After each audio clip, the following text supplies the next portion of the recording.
Sex with Charlie and Nina. Yeah. The season finale of season finale of season 3. Oh, it's been a journey, isn't it? Yeah. We've had loads of decent people on. Yeah. Yeah, we have. Who do we have first? We wrote it down the other day, didn't we? In order as well.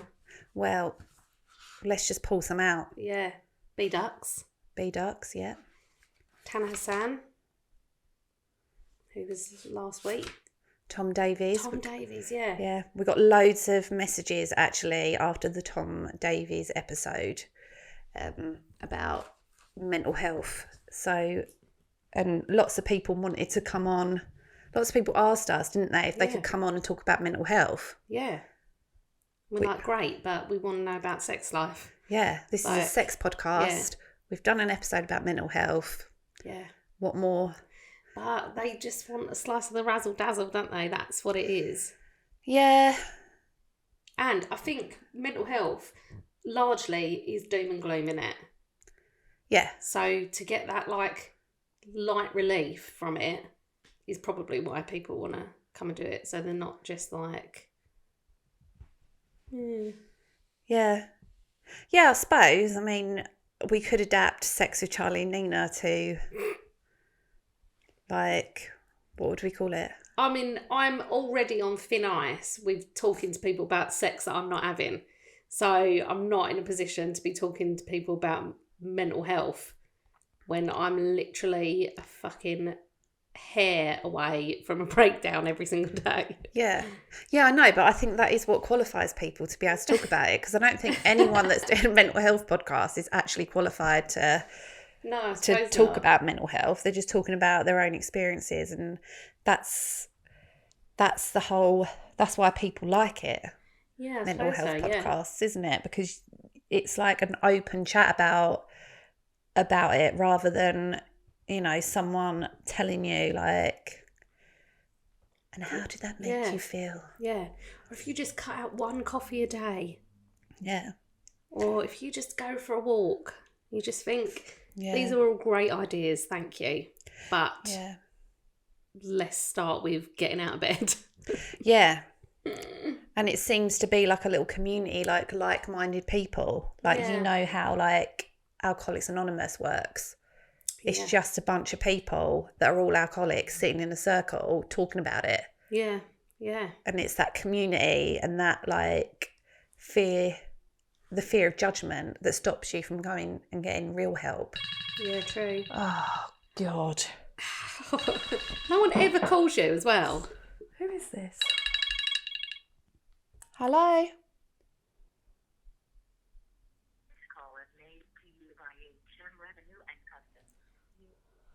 Oh. Creepy robot. Yeah. Why have they chose that voice out of all the robot voices? Because they're trying to make me believe a scam. This is HM Revenue and Customs. No! Of course it is. Yeah, yeah. It probably is as well. Well, probably, yeah. Everyone's after me. Everyone wants a slice. Including the tax man. Yeah.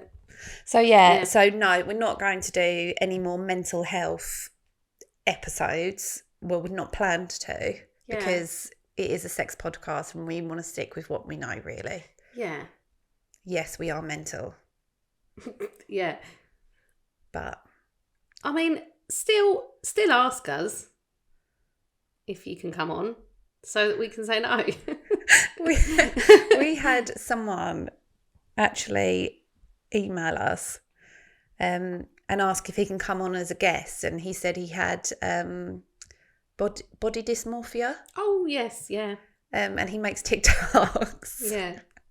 And one of the I mean, he did say he listened to the podcast, so he might be listening. If you are, hello, but you probably don't listen. Yeah. You're probably just saying that.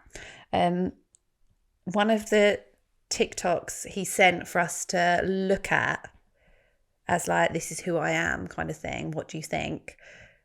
One of the first lines was something like describing sex with two people with body dysmorphia and what it's like. And one of the lines that he said, and I had to switch it off after this because I just thought, no, I just can't. Yeah. He said, a cornucopia of coitus. Yeah. And I That's just too thought, much. No. No. I don't know what's worse, the word cornucopia or coitus. Coitus, I think, is the Do you worst. think? Yeah. Well, I just don't think you can say cornucopia in any... It can't go in anywhere, can it? Isn't a cornucopia one of those like wicker baskets that's like shaped like a horn with like fruit and stuff coming out of it? Is it? I thought cornucopia was like a heavenly world Oh, maybe, I don't know. of stuff. Like an indulgent, like, universe of just pure whatever it is, coitus in this case. God, imagine a wicker basket shaped like a horn full of coitus. That's what you were thinking. You That's were what like, I was absolutely thinking. not. I don't want wicker that. baskets, mate, you can fuck off. Right, I'm going to Google cornucopia Okay. because... I thought it was like a selection of items in a wicker basket shaped horn. Is it? No, it's not, is it? It is. Okay, what does cornucopia literally means? Horn of plenty. Oh! So it means a large amount. Okay. But, so yeah. it can be anything. It can be anything. Yeah. A large amount of coitus. Yeah. Yeah, I don't like that either. So copia means abundance. Oh, okay. But corn means horn. Hornucopia. Yeah. You could have just used the word horn, Latin people. Yeah. An inexhaustible store. So yeah, it means an abundance. So it's been used as other things, but yeah, it is a horn of fruit. There you go. There you go. Every day is a school day here. Yeah, well, as soon as he said cornucopia of coitus, it was done for us. I'm sure with all the will in the world, I'm sure he's lovely and I'm sure he's got a great message, but I can't. No, I don't think it translates very well with us, where we're just like, lots of fucking, and he's like cornucopia of coitus. I don't know why, but the word coitus is just worse than fucking, isn't it? Like, Coitus shouldn't be used ever again. oh my God, can you imagine someone actually genuinely using that? Isn't there like people that are attracted to people that use like big long words? What's that? Or like fancy words? I don't know. Do you think they like the word coitus instead of fucking? I don't know. But then you're limiting yourself to one type of person, aren't you? If you're trying to impress, like, wordophiles or whatever. Yeah. Word files, yeah. Yeah. Oh, God. Just thought of it. Sorry, mate. You can't. Sorry, mate, but no. Sorry, yeah. And then last week we had Tana-san. We did. What a lovely, lovely, lovely man. Yep. My new best mate. Yeah. I love him. Yeah, he was absolutely brilliant. So open and honest about it. Yeah. Yeah, thanks, Tana, for that. Yeah. That was really beautiful and touching. Yeah. And we've had a few comments about that, and people do think you're wonderful, so... Yeah.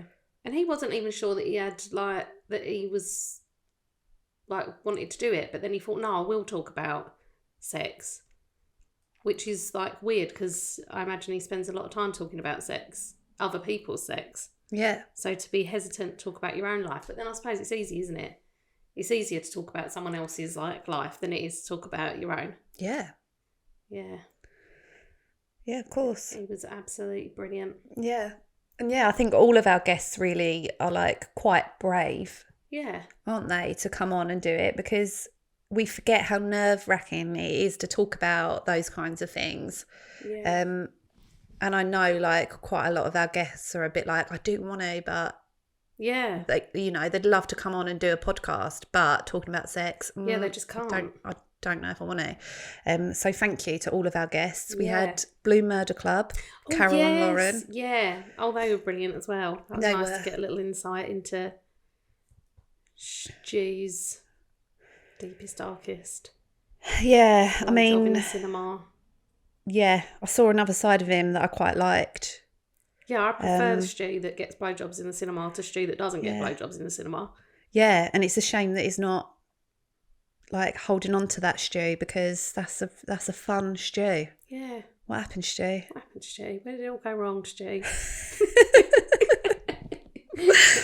But he would never have told us that either, because any time we speak to him, he's just like, oh no. Yeah. Or like, no, I don't think I've done that. Yeah. Probably not about me. Yeah, no, it was you. It was you. Yeah. It was you, Stu. Yeah. You used to be fun, but you've changed. Podcasting has changed you for the worse. Maybe that's what it is. It's just got really freaking old and boring due to becoming a podcast host. That's how I feel about myself. I used to think I was fun and like vivacious, and then I've started doing this, and now I'm like, nope. No fun to be had here. You stay inside and record your thoughts. Did I do that? I don't think so. That doesn't sound like me. That sounds like Patricia. Yeah. Yeah, we've had a right old laugh with all of them, haven't we? Yeah. Yeah, and we are always on the lookout, so please do ask if you want to come on. Yeah, definitely ask. We did have another message from an author, actually, and I'm yet to read his book. But he has some personal insights into the world of dating, but from a man's point of view. Yeah.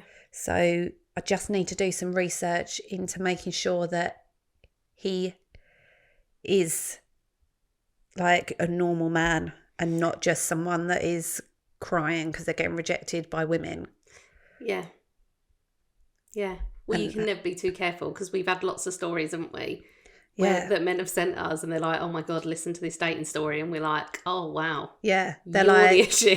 yeah, I paid for a dinner and she didn't even give me a blowjob. Can you believe? Can you even believe the audacity of that bitch? Yeah. Sorry, hoe. After all the nice things I did for her. Yeah. Terrible. So yeah, you got to be careful. So hopefully he's all right. Yeah. And he can come in and talk to us. But yeah, we're always in the market for what? Just looking at that guy's beard. It's got real. Oh, can you not see him from there? Oh. Oh. He just looked straight in. Locked eyes, great. Perfect. MTV. The MTV window where people can look in and wave. Yeah, and they do. Yeah, so if you do want to drop us a message, it's hello@charlieandnina.com. Yeah. If you feel like you've got something to say, you want to come on as a guest. We are potentially doing some seasons about sex work and about love. So if you've got anything to add to that, please do. We're always looking for guests. Yeah. So do that. Yeah.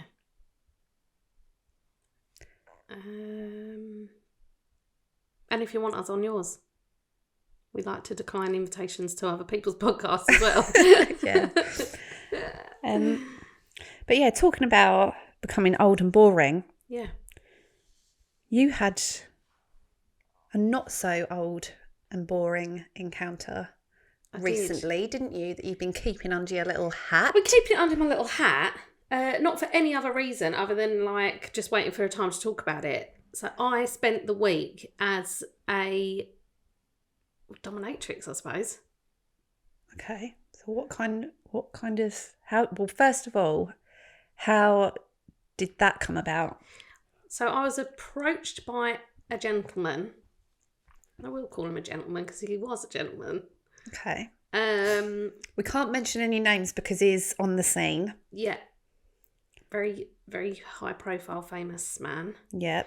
Most of you would know who this person is. Yeah. So we won't be naming any names, but yeah. So he approached me and was like, fancy giving this a go. And I thought, well, it's a quiet week, so sure, I'll give my all to it. But I didn't really know what it entailed when I said yes. So I thought there would be sex, which there was sex. And I thought there'd be like maybe just a little bit like light bondage, maybe. But I was thinking like fluffy handcuffs. But what it turned out to be was it was like the real life equivalent of having a sim, you know, where you have to look after this person as well. Okay. Which I didn't know that was part of it. So do you have to tell him to go to the toilet? Yeah. Did you drink water? Eat? Did you put him in a swimming pool and then remove the ladder out of it? I did. Yeah. Well, when I was finished with him, I just cancelled everything, just let him just stay in this like tiny little bit of water until deceased. Yeah. So there was a lot involved, but I didn't really realise that that's what people were doing in these like submissive, dominant like relationships. I kind of just thought it was like a sex thing, and that's as far as it went. And once you'd had sex, you kind of like turn it off, and then that's it. Just pull it back out the cupboard when you want to have sex again. Yeah, that's what I thought it was. So it's a lifestyle. It's a lifestyle. It's not a kink. Like, it's not like a bedroom activity. You can have it as a bedroom activity and live like just a general life, but that's not what this was. So the sim life, this is kind of quite interesting. Was it quite fun? Yeah, it was interesting. Thinking of like new ways to like. When I realised what my role was, it was easier to then go, make sure you moisturise. Or like, do you know what I mean? Oh, so you're being quite nice to him then? Yeah, I think a lot of it is actually being quite nice. I don't think it's really about being horrible to people. Okay. I think it is. I mean, I'm not a professional by any means. Maybe we can ask Tanner. Well, I'd hate to think what Tanner would say about this. Well, yeah, he'd be like, that says more about you, Nina, than it does about the guy. Why are you saying yes to like things like this? But I just saw it as an opportunity, and it's something that I hadn't done before. So I just thought, okay. But a lot of it, I think, is about having someone care about you, and they want to not impress you, but like they want to be good for you, which is... It sounds like a mother and child relationship. Yeah, I think it is. I think at the actual root of it, I think it probably is like a... Take care of me. A caregiver role, yeah. Like even down to like, what shall I wear? By things like that.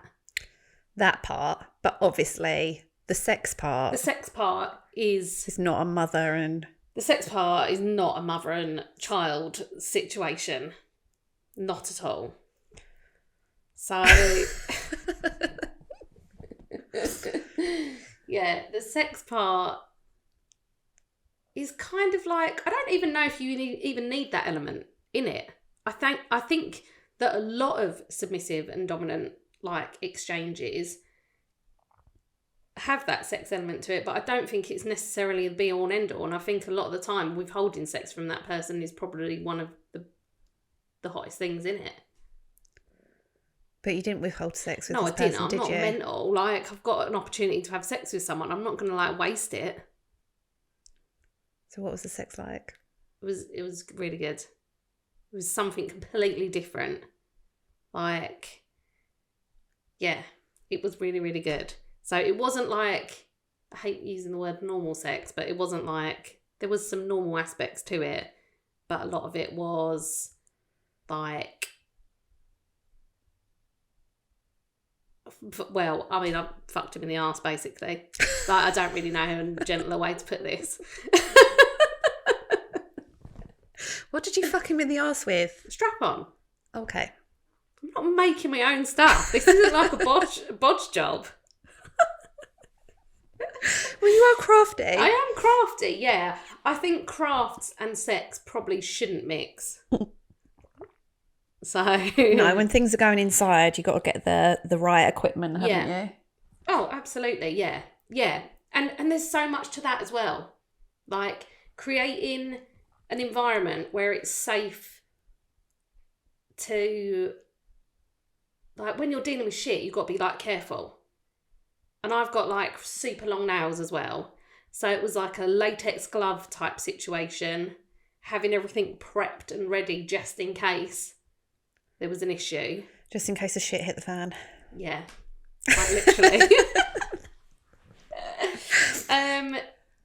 Yeah, but I think that kind of added to the excitement, the whole preparation of it. And I think he was getting something out of the fact that everything was prepared, so he didn't have to think. He just had to get fucked in the ass. Yeah. It was a 10 out of 10. It was good. Yeah. Would you do it again? Would I fuck a man in the ass, or would I be a dominatrix? Or both? Well, you can answer to both, yeah. Okay, no, I wouldn't. I don't think I am like naturally a dominant person. And the thought of having to I have to think about what I'm doing anyway. So I have to go make a coffee, put some clothes on. Then I've got a toddler to sort out. I don't think I have got it in me to have that much control over someone's life. Because literally, he'd just be waiting for me to tell him what to do. So I don't think I could do that again. Oh, God. And what if you forgot? Yeah, I did. Like when you forget about... Your Tamagotchi. Yeah. Or your goldfish. There was a Tamagotchi situation and I was like, oh, shit. Yeah. You don't live. Oh, shit. Literally. Oh, shit. Yeah. Oh, shit. Yeah. So, it was kind of easy thinking of tasks for him to do in the day. Like things like write my name on your body and wear it around. Why are you not getting him to do your housework? Write my name on your body and walk around. Why are you not get the Hoover out, do the washing up? I actually didn't think about that. I've wasted this opportunity. Okay, I retract that. Maybe my stint as a dominant might not be over. I've got lots of bits that need doing around the house. So if you want to apply for that job. And around my house as well. So you can tell him to come around to mine and mow my lawn. Timeshare gimp. Oh my God, that's best case scenario, isn't it? If anyone wants to apply to be our timeshare gimp, it's hello@charlie.com. I feel I've been too hasty with this. So, so I don't think I could have that much control over someone's life. Or maybe I could do it I don't know, once in a blue moon or something, when we need something done, I guess. Yeah. But, yeah, other than that. But I think that there's probably a space in my sex life, not that I have a sex life, but if I did have a sex life, I think there would be a space in it to be dominant rather than, well, no, I could do both. I could do it all. Just kink it up a bit. Yeah, just kink it up a bit. I'm glad I did it, because now I know. Yeah, it's about exploring your sexuality, isn't it? Yeah. But yeah, I don't know if it's for me. But he loved it and he said thank you. So that was nice. It's more than I usually get when I have sex with people. So, well, yeah, I mean, they normally have a heart attack and you have to take them to A&E. Yes, yeah. Or maybe that's a compliment. Maybe that is a thank you. Yeah. Thank you. You've made my heart stop working. Yeah. So yeah, that was it. That's my dominant adventure. Well. Yeah. Good. Yeah, and we're still friends, but it's not like that now. So he didn't fall in love? Oh well, no, he did definitely fell in love. You know me. Everyone fucking falls in love with me. Yeah. But yeah, it's not there's no wedding bells there.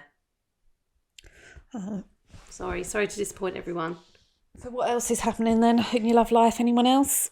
No, No. I'm not on any dating sites or anything like that. I came right off of that because after the guy that kept writing lol and stood me up, I just thought, I can't entertain this. Yeah. What happened to him in the end? Did he poke his little beak up? He did. I can't remember if I said. He did. He messaged saying, would you accept a humble apology and a drink? And I was like, From you've who? already... Brett Goldstein? Who Yes. is this? You? No. Yeah. And I said you'd already apologised and no thank you to the drink. And and that was that really. I don't like that was a non-starter. Yeah. So Yeah. Why is he still barking up that tree? I don't know. It's not even gone anywhere. No. Madness. It's not like he'd like made a mistake and then he's like, please let me rectify this. Didn't turn up for the date. Yeah. Fell at the first I'm hurdle. not going to let you do that to me again. That's madness, isn't it? Yeah. Yeah. So no, I'm not dating. I'm not on the scene. But there's always an opening. Well, we get out and about a little bit. Yeah. No, don't. No. Because it's going to be the wrong uns that message. Yeah. We got a dick pic sent to us, didn't we, the other day? Yes, we did, yeah. So, yeah, I don't want dick pics. No.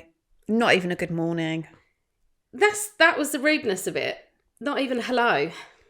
Not even a hello. It was just like, here's my pathetic excuse for a penis. In front of my child's bike. Yeah. Standing in his garden with his kids' bikes in the background, leaning against the fence with his cock out. In his fucking garden. What without even a good morning. I know. Nothing. Fucking rude. Yeah. Fucking rude. That is proper rude, isn't it? Yeah, so none of that business. But, I mean, I might entertain, like, dates with funny men. But, We'll see. We'll see. We're out and about. We're meeting people, aren't we? We went to Jordan Gray's stand-up the other day. We did. And that was really bloody good, weren't it? Yeah, it was really good, actually. Yeah. Yeah, I absolutely loved that. Everyone did. Yeah. She's going to be at the London Palladium, isn't she? Yeah. Fucking hell, she's doing big things. Yep. Next £1 million Netflix deal for Jordan Gray. I know. Well, just remember your old pals, Charlie and Nina, on your way up. Yeah. Yeah, that was brilliant. We was in the front row and there was a little bit of a surprise at the end that we weren't expecting. I was kind of expecting it because I have seen Jordan stand up before, so I kind of was expecting it, the ending. But there was a twist. Yeah. But yeah, we was right at the front row, so she was like sweating all over us and fucking like flapping near us. Which was a pleasant way to spend a Monday evening, wasn't it? Well, it was better than my usual Monday evenings. Yeah. So. And we got to meet Susie Gage. Yeah. Dr. Susie Gage. Yeah. Who is part of the Distraction Pieces network. She is. Yeah, we went with a little gang of Distraction Pieces people. Scroobius Pip's mum. Yeah. And his auntie. Yeah, we met Jenny. Lovely bloody women, weren't they? Yeah, lovely. Yeah, and B-Ducks, Pip's girlfriend. Yeah, who we had. Who we'd already met because we did the episode. Amy from Mum and Mama Pod, and Leon, who is Hero Policeman, yeah. And he's been on a couple of the Distraction Pieces. Yeah. Yeah, good night was had by all, wasn't it? People. Yeah, it was a good night. Good night, good people. Yeah. And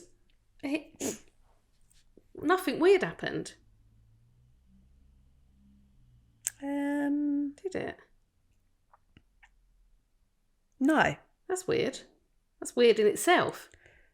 Well, I mean, not unless you count someone's penis being 1 inch away from your face. Yeah, that's true. Because that did happen. I mean, we got what we paid for. Yeah.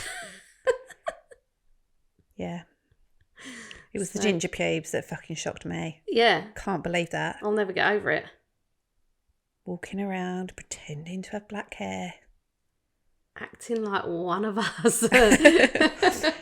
Whole time. Yeah. She's a ginger. That actually did fucking blow my mind. Yeah, that was my first thought. I was like, fucking hell, all right. Ginger. I know. Yeah, so... Walking amongst the regular folks when all along you were a ginger. Yeah. Yeah. Madness. Good luck. Good luck to her. Yeah. What have you been up to anyway? Just the usual stuff. Yeah. Went to watch Star Wars at the Royal Albert Hall. That was really... Yeah, you had a fancy little date, didn't Oh, you? I've been fucking doing loads of fancy fucking shit. Yeah. Went to Venice. You did go to Venice. God, yeah. And you're popping off somewhere else as well in like 4 days. I know. I'm going to Iceland. But I went to Venice and I was complaining because somebody kept putting truffle into my mouth. And I was like, could you please stop putting truffle into my mouth, for crying out loud? At least put it on a piece of bruschetta or something. God damn these people. Who are you? I don't even know anymore. No. Snob. Yeah. Proper fucking snob. Please stop putting £1,000 worth of mushroom into my mouth, please.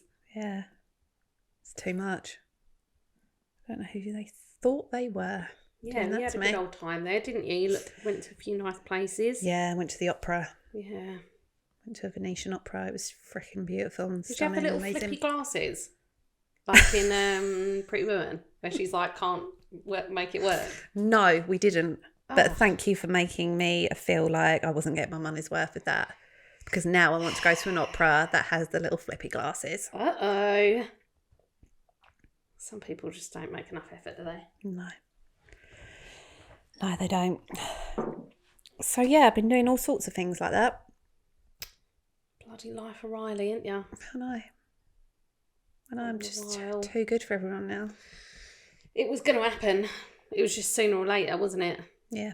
Well, yeah, I mean, I always was. It was just a matter of time before I realised I was. Yeah. And that's happened now, so fuck all of you. Fuck every single last one of you, peasants. Yeah. Yeah. Oh, well. Yeah, it was. That's how I felt at the Royal Albert Hall, because we were in a box. And I did look down on everyone, literally. And I did think, these peasants are too close to us. Oh, my God. And then I spat on them.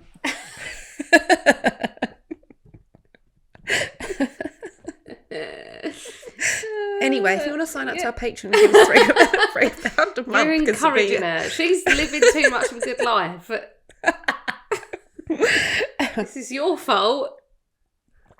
Stop giving us money, because she's frittering it away. It's all pretend. It's all pretend. Honestly, don't have a dime.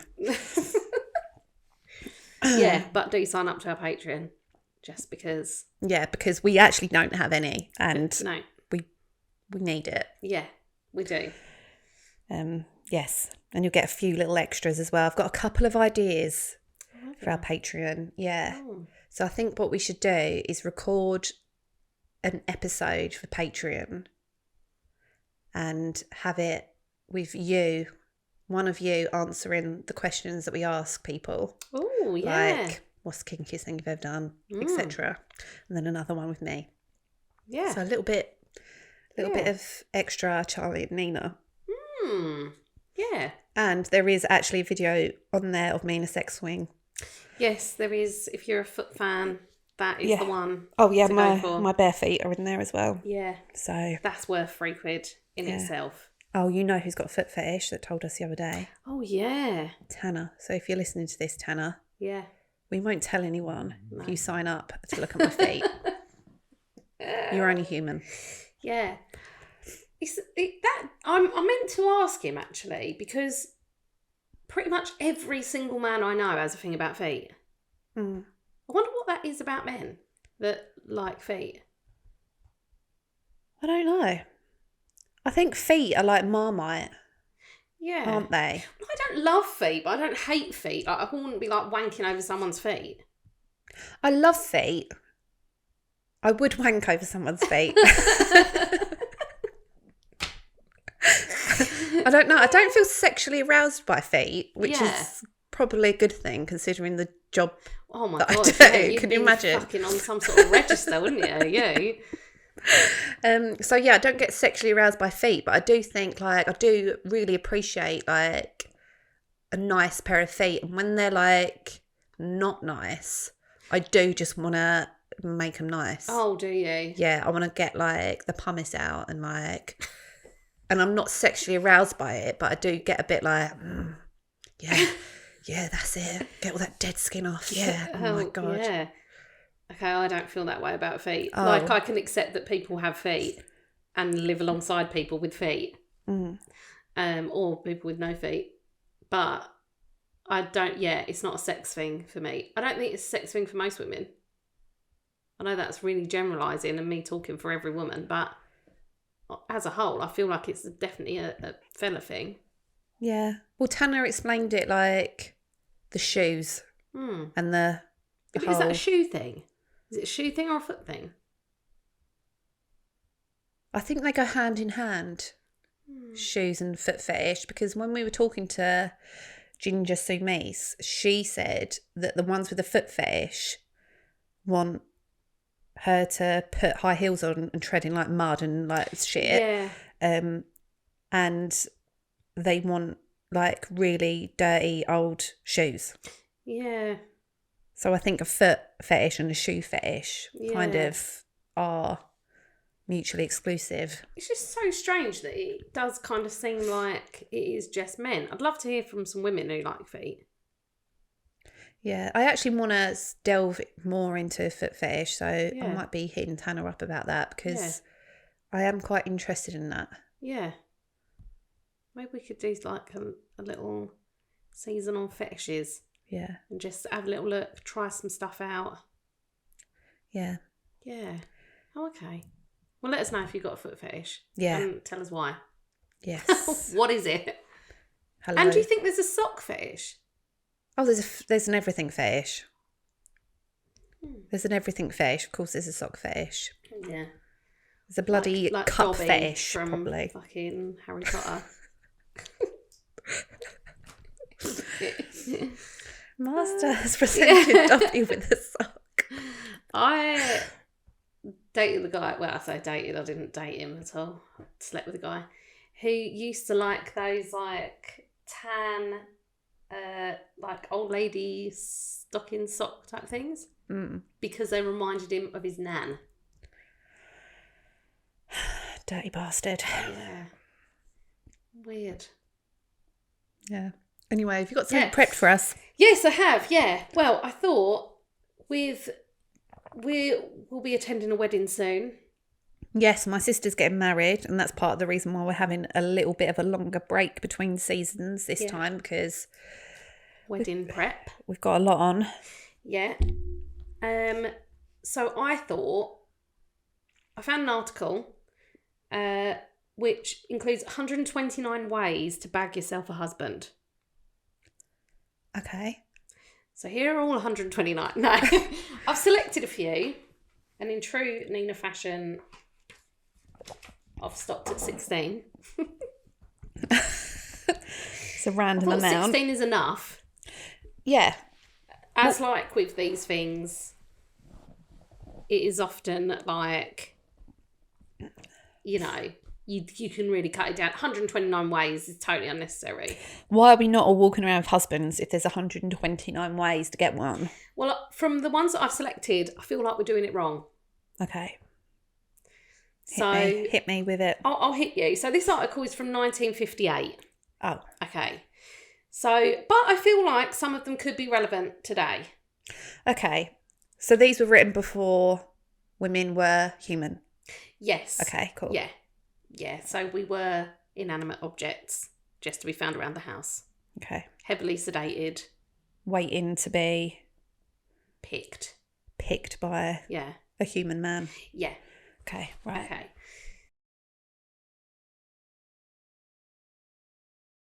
Number 1. Go to all reunions of your high school or college because there may be widowers there. Okay. What says you? So, We're waiting for women to die so we can jump in their shoes. okay. And yeah. So not so set your standards low then.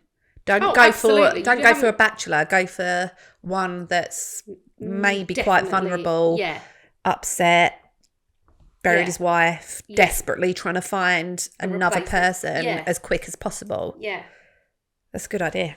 I think it's a good idea because you know he's going to definitely need like some boobs to cry on. So I think that's a good one. The thought of going to a high school reunion though with the people that I went to school with just fills me with pure dread. Why? Because everyone fucking hated me. That's case and point. Who would go? Who in their right mind? I think it's really quite... I know this is really like judgy, but I always think it's really quite sad when people are like still in that world. Like I know a few people that are like still talk about high school that are like 40. Yeah. And I just think, and I just think only someone that hasn't mentally checked out of school or maybe peaked in school. Oh yeah, because you always get like the hot girls and the hot guys, and that was their moment to shine, and then they left school and never were never treated as good as them. Yeah. Oh God. I just think they're the only people that would go to a school reunion because I wouldn't go to mine either. No, I mean I've got nothing in common with these people. Why would I go and see them? Yeah. I don't want to go to events anyway. Imagine events filled up with people that you didn't even like at school. If I see someone that I went to school with, I pretend that I don't see them or recognise them. Just close your eyes. Even though they look exactly the same. Yeah. Yeah. But then sometimes when I mean, on the very rare occasion I go back to where I'm from, those people are still living that life. Like they're still hanging around in the same groups. They're still hanging around the park with teenagers and things like that. And you just think, ew. I know. Yeah. It's not the one, is it? Fucking hell. Yeah, so go for guys with dead wives. Okay. Is so rule number 1. when we get desperate enough to want to get married, find a husband, do the school reunion because someone might have, who have already been married, their partner might have died. Yeah. So this isn't foolproof, really, is it? Then that's just maybe think of other ways to get out there. Yeah. Yeah. But then the shame of turning up to a school reunion as an unmarried woman, surely that would have been not the one. Spinster. Oh, he's still on the shelf here. Yeah. Just here looking for widowers. Anyone's wife's died? Yeah. Does anyone know? This one got me. Don't be afraid to associate with more attractive girls. They may have some leftovers.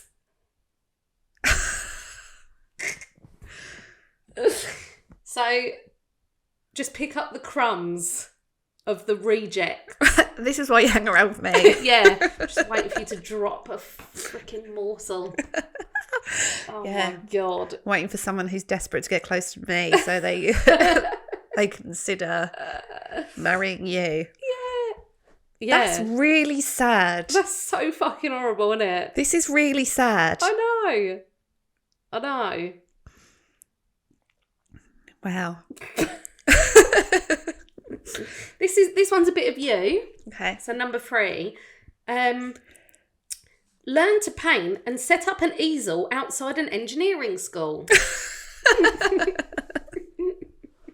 Is that the reason you learned to paint? Just propping up an easel anywhere there's men. An engineering school, though, specific. That is specific.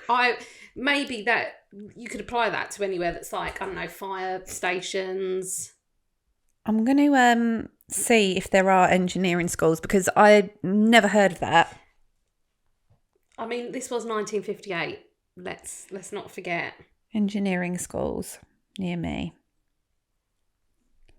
Oh. Is there a few? Yeah. Oh, fucking hell. There's quite a lot in Kent.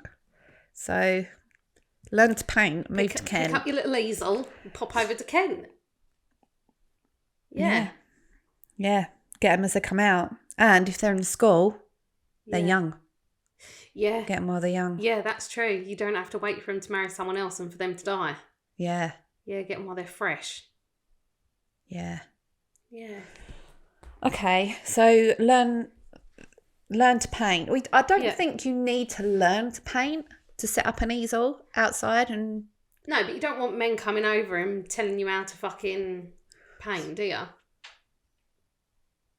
Can you imagine that?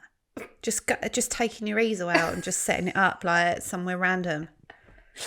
I can just picture it just being on like a pathway, like, you know, you see them like at the top of like Hadley Castle, like looking out onto beautiful surroundings and painting like a sunset or whatever. But then this is just going to be one person set up on a curb. Yeah. What are you painting? The engineering school, or are you just painting a random subject? What? Because you'd have to be there for something. You couldn't just be like propping up an easel and then painting a picture of like Pingu. It'd have to be the building, wouldn't it? Yeah. And I can't imagine. Then you got to think of a reason why you're painting an engineering building. Yeah, because they can't be like that attractive, can they? No. But does it matter? And this is what I mean. Does it matter if you can paint or not? You just say it's abstract. Can you imagine going to like art school for 5 years, getting a degree in fine arts just so you can set up an easel outside an engineering school? Well, yeah. And that's your motivation to do all of those like really cool things just to get a boyfriend. Yeah. Well, a lot of women in 1958 had to abandon their dreams in pursuit of being a wife, I guess. So it was fairly normal. Yeah. Well, they probably didn't even have any dreams. They weren't. Yeah, they weren't allowed valid dreams, but they humans. were allowed easels. So easels ain't easy to carry around either. They're like hassle as well, aren't they? They are a bit annoying. Yeah, they are. They can be quite annoying. I do. When I go to engineering schools, it's real hard work carrying my easel there. Yeah, when I set my easel up, it is. Yeah. I mean, you think it's going to be easy because it's called an easel, but but it's actually difficult.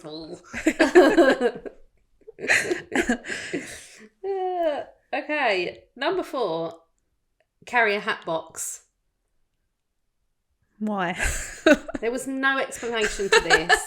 It literally just said carry a hat box. But I suppose it's quite mysterious because you'd just be like, what's in the box? What's in the box? What's in the box? Yeah. Okay. Yeah. It's a bit of deal or no deal action going on. Yeah. Maybe it's like a conversation starter. Yeah. But boxes are fucking more awkward than easels to carry. That's true. Yeah, I don't... There was absolutely no explanation to this, so I can only imagine. I kind of like the idea of being like, if you guess what's in the box, you can have it. Yeah. Yeah. So that's a conversation starter, isn't it? What's in the box? If you can guess correctly the object that's in this box, you can have the object. Okay. That's interesting. And if it's a hat box, you'd be like, a hat. Yeah. But no, because the hat would be on my head. It would be something really obscure. Like a cornucopia. A cornucopia. Is it a wicker basket shaped like a horn filled with fruit? Yeah. What are the boxes. Yeah. Yeah, and I just thought, that's mad. But then would people even ask you about it? Because I'm sure in 1958, a lot of women walk around with hat boxes. Yeah, well, hats were a thing, weren't they? Yeah. Hats were a thing that everyone had. It's only in recent years that hats have become not a thing. It was just like it was just like wearing like a jumper, wasn't it? Yeah. In the summer. Or in the winter, sorry. Yeah. Well, like a few months ago when I rescued a seagull, I had him in a box. Stephen. And people did keep asking me what was in the box. Oh, okay. So as soon as they heard it was a baby seagull, they're like, fuck no. So maybe don't have a seagull in the box. Can you imagine what's in the box? Open it up. Every time there's just a fucking vicious bleeding seagull in there. Yeah. Yeah. So yeah, maybe there's something to that. There's something to it, isn't there? Yeah. Okay. Number 5. Stand in a corner and cry softly. Chances are good that he'll come over and find out what's wrong. Cry softly. Yeah, so don't not make ugly a scene. cry. Yeah. Oh no, this has got to be like a single tear and like dab it with a handkerchief like that. I mean, can you imagine going to public places just to cry so that people will ask you if you're all right? What kind of man are you attracting there with that? Someone that's looking for vulnerable women? Yeah. Or someone that's caring, that's like, oh, that person's crying, let me go and see if they're okay. Yeah, I've had relationships where you could be standing there crying and they won't even acknowledge you. So... Well, yeah. Yeah. I mean, their whole existence is there to make you cry. Yeah. So they're like, if you're not crying, there's a problem. So they're not trying hard enough to be mean. I would consider myself quite a decent person, and I think I'm I think I'm okay, like, as a girlfriend. But if I walked past someone in the street and they were crying, I don't think that I would ask them if they were all right. Do you not? No. Would you not? No. Oh. I mean, what if they were... Is it the type of crying? Is it the crying softly that you wouldn't pay any mind to? Or if they were like wailing crying, you'd just be like, not my circus, not my monkeys. I think it's any type of crying. Like, if I saw someone like sitting on a bench... Yeah. If I saw a kid crying, I'd be like, come here. I'd be like, ew. Let's help you. Crying about. Give you something to cry about, as my parents would say. But if it was like an adult and they were sitting like on a bench crying and I walked past, I'd be like, oh, that person's crying. Oh, I don't know. That sucks. I don't know. I'd look around to see what the situation was. Once I was in Harlow Town Centre. Fucking nightmare. And there was this woman crouched down in like a little sort of like doorway, sobbing, and in front of her was like a 4-year-old kid just giving her a real fucking hard time. And I went over there and I was like, are you okay? And she was like, yeah, I'm just having a really bad day of it, and this kid is just being a little prick. And I just thought, listen here, you fucking little cunt, don't do this in public. She was really upset. The kid was kicking off. Yeah. Yeah. But then you kind of don't want to interfere, but like... I suppose maybe in a situation where it's like a tired mother and I would relate to... if you know why that person's crying, then, you know whether it's...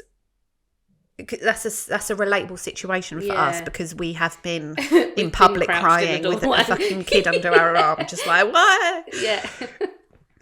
And it is nice. It would be nice if someone was to be like, don't worry about it. It's we all feel like this. Because the amount of times that you feel like a failure as a parent because people pretend that it's fucking like easy and you're a mother and it should come naturally and it just doesn't. Yeah. You feel like a failure as a person and you cry a lot. Yeah. So okay, maybe in certain situations I would, but if I saw a single woman, I mean, she'd be fucking fuming. If there was a single woman softly crying and I came over, she'd be like, fuck off. Yeah. Fuck off. Yeah. Now. Yeah, or what if all your mates start crowding around you and you're like, get out of here, Sharon. I'm trying to attract a mate. Do men find crying attractive? Only men that are not very nice, I would have thought. I don't know. I think men do like to be heroes. Yeah. But then what are you crying about? There has to be a backstory. You can't just be like, oh, I'm just weeping softly in the corner. Yeah. What are you going to say you're crying about? I set up my easel outside an engineering school and no one came to check out my painting. No one asked me what was in the hat box. Yeah. Maybe it's like, oh, I baked a really nice pie and I haven't got anyone to eat it. Or something. God, I've got no one to share it with. Yeah. I'll eat some pie. Oh, God. And then we walk past and we're like, we'll have a fuck off. I'll have some pie. No, you fucking won't. Leave. There is no pie. You fucking idiots. Oh, God. Okay, I'm going to say that's a no for that one. Yeah, it's a no for all of them. Well, really, we've come to a point where we're saying no to crying softly in a corner, but yes to carrying the hat box. I didn't think this would become relatable, this hat box. I thought that was the most absurd thing on the list. Well, there is that thing called peacocking, isn't there? Yes. Sorry, go on. Oh, isn't that a man thing? Don't men do that? Yeah, but I mean, anyone can do it. It can okay. apply to anyone. So basically what you do is you go to when you go on your night out or whatever to try and pull, you wear something that is absurd. So people come up to you and they're like, why the hell are you wearing a jester's hat? Yeah. In a pub. Yeah. Well, people do as well. That works. Because people have someone in fancy dress, don't they? Yeah. I mean, it's a conversation starter, isn't it? And I think that's half the battle when you're on the pool. It's that you just got loads of men and loads of women that are standing separately, at high school dance where they're completely separate, but they're staring at each other and not knowing how to approach. Yeah. When you're peacocking, you've got the perfect conversation starter, haven't you? But don't you think gone are the days where people actually go out to pull? Because it used to be a big thing when we were younger that men would be going out specifically to pull someone. Do you think that still happens? And we just don't know because we're not out there doing we're not young anymore, are we? No. So I mean, it could be happening. There are 18-year-olds. Yeah, true. Milling about, going out on nights out. But I don't think it's just men that go out to pull. Oh, no. I think that's a little bit of a... Yeah, women do go out to pull, but I always thought it was a men... That was the purpose for men a lot of the time when I was younger. That was the purpose for me. Oh, was it? Yeah. Obviously, if you have a good night and a little bit of banter as it's all happening, then that's just part and parcel. But the moment I started seeing someone, I weren't going out. Yeah, true. And if I was, I'd be like, I'm going to go now. Yeah. 1 hour after I'd been out. Great to see you all. I'm leaving. Yeah. Yeah. I'd be pretending that I was going out for any other reason, especially to a nightclub or a pub. If we're going to do something, fine. But if it was just a random Friday or Saturday night at the Brush, I'm going there for the men. Okay. Yeah. I like the idea of talking to the men. Then I like the idea of leaving and never seeing the men again. Yeah. I like the idea of it. But I didn't know if young people were still pulling. Yeah, they must do. But yeah, peacocking. Give it a go. Let us know. Yeah, peacocking is definitely something. There is something to that for sure. Number 6. Accidentally have your purse fly open, scattering the contents across the street. Oh, yeah. Yeah. But this causes more problems than it is fixing. Because you've got to pick all that shit up. No. The man runs over and helps you. I don't think. The amount of times I've walked down the high street and my Primark bag has disintegrated and all my shit's dropped on the floor. Not one single fucking man has ever helped me pick it up. Well, next time you're walking past someone that you think is attractive, drop something. take your backpack off, sling it around, just shake it upside down onto the street and be like, oh no. Oh my God, there's loads of condoms in here with our faces on them. God.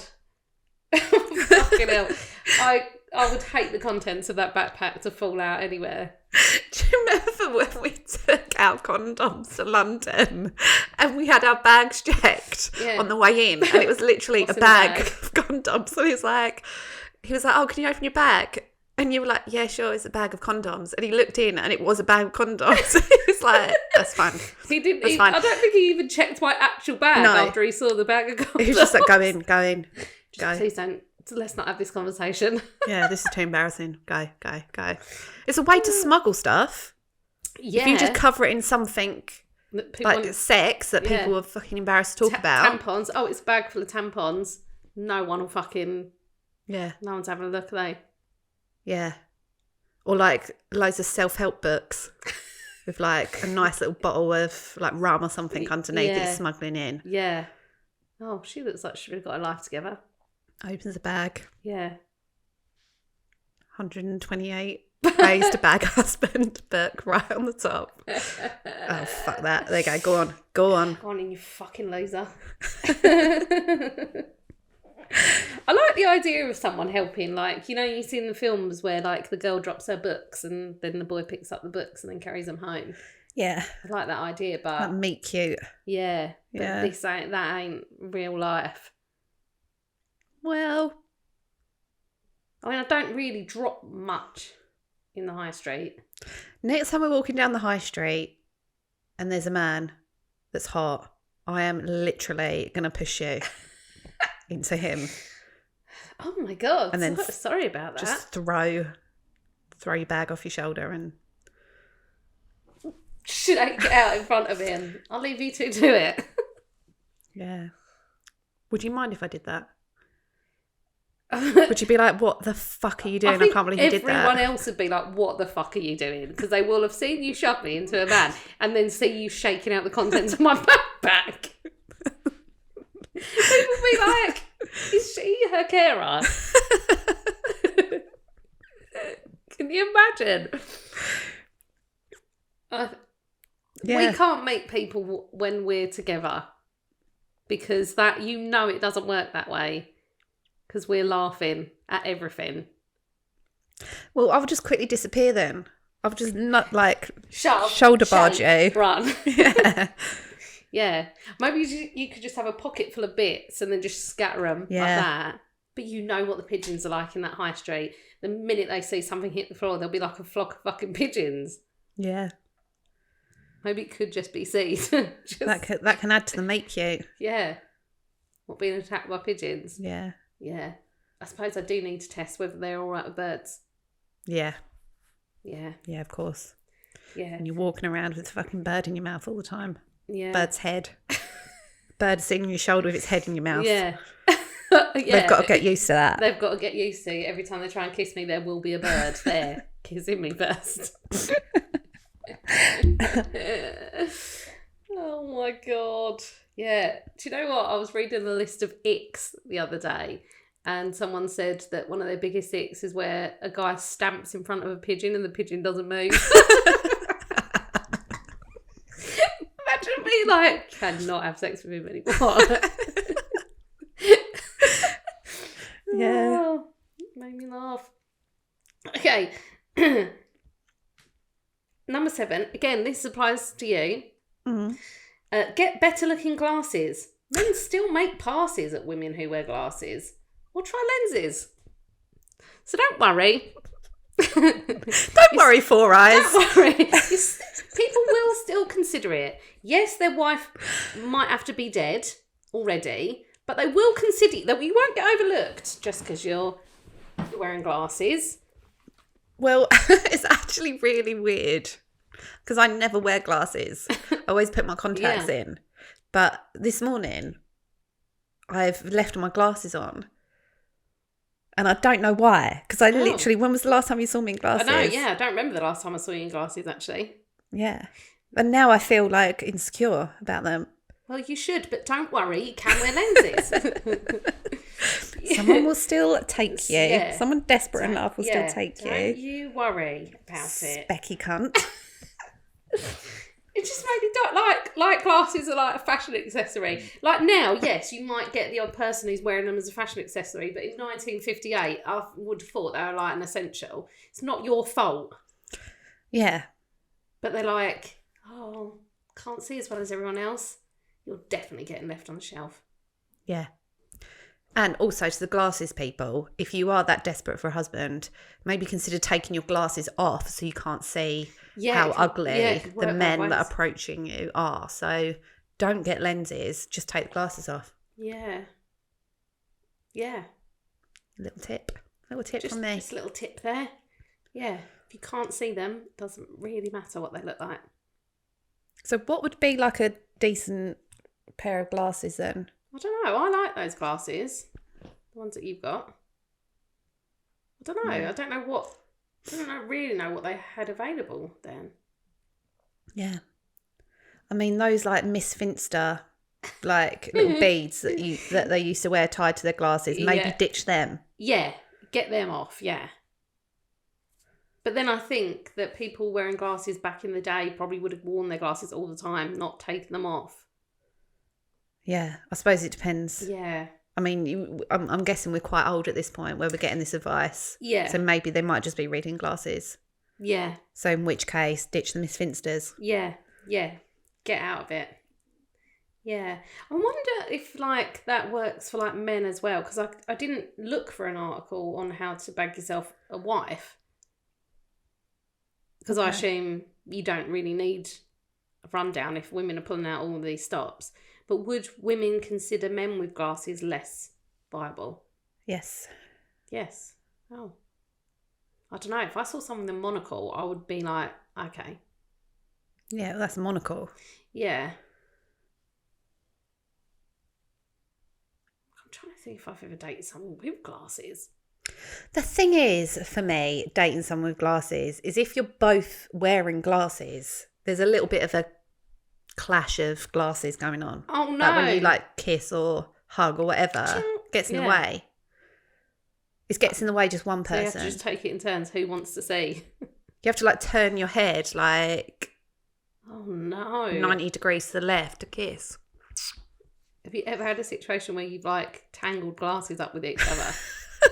No. No. No. But I've had loads where it's just like... Bash. Yeah, and I've just had to take them off to do anything, you really. had to take them off. Not him. Well, yeah. Oh, he wouldn't sacrifice sight. But you're like, get that off. Yeah, it just gets in the way. Yeah. But even when you're just in general... I mean, glasses just get in the fucking way. Like, anyway. Like, I remember looking after my nephews when they were little, or even my own children when they were little, with glasses, mate. They're pulling them off. They get, like, shit on them. Yeah. It's not the one, is it? And they fall off when you're bending down for anything. They just slip off your face and they just get in the fucking way. And, like, if it starts raining...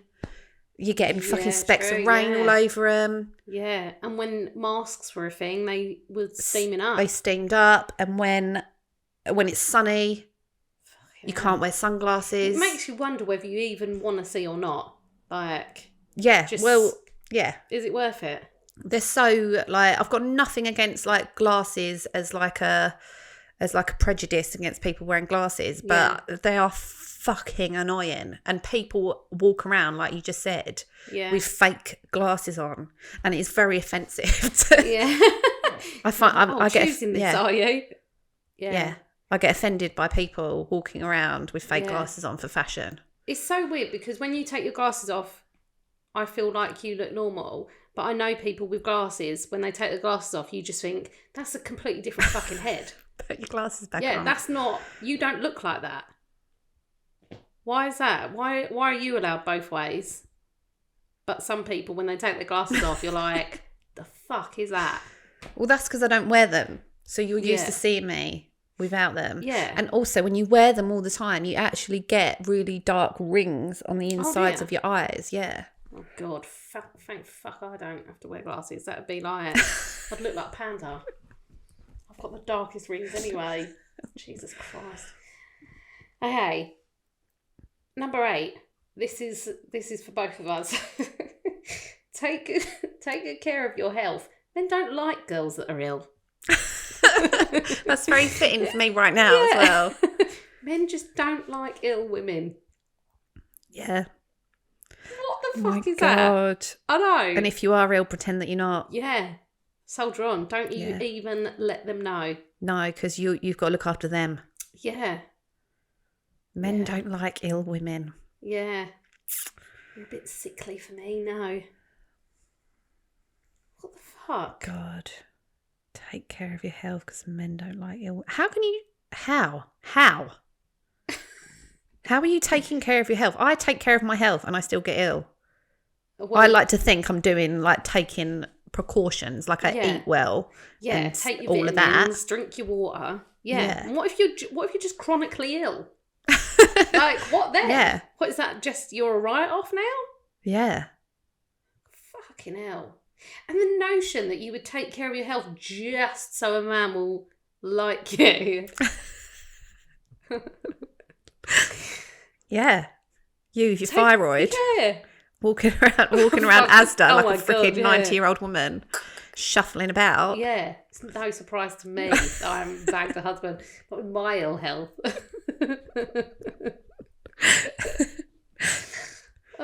Now I've got a scar. So is that a sign of having ill health? Yeah. What now? Yeah. That's a telltale. Can't even pretend with that. So what do they want to be, heroes or not? Yeah. I don't know. Do you want to save me or not? Because you want to save me when I'm fucking crying, but you don't want to save me when I feel unwell. Yes, but that's publicly. They won't be saving you at home when you're crying. No, You'll be it's true. unbearable. And then they'll want to medicate you. Yeah. And sleep with their receptionist. Yeah. So maybe it's just a public display of health that they're happy with. But they'll if you faint in public, because that was a thing in the past where women just used to faint left, right and centre. Oh, yeah, because their love corsets that. were on too tight or whatnot. Yeah. Men are swooping in to catch women with tiny waists. Yeah. Oh, yeah, she's put extra effort into looking skinnier. Let me get that one. Yeah. But that ain't the case at home. It's neglect. They're in the East Wing whilst you're in the study. You don't know if she's fainting or not. But in public, you're there. God's sake, men. Honestly. Men. Honestly. When will they get a grip? I'd like to say that this isn't relevant now, but I still feel like men don't like girls who are ill. I still think all of this is relevant. Yeah. From the male point of view. Yeah.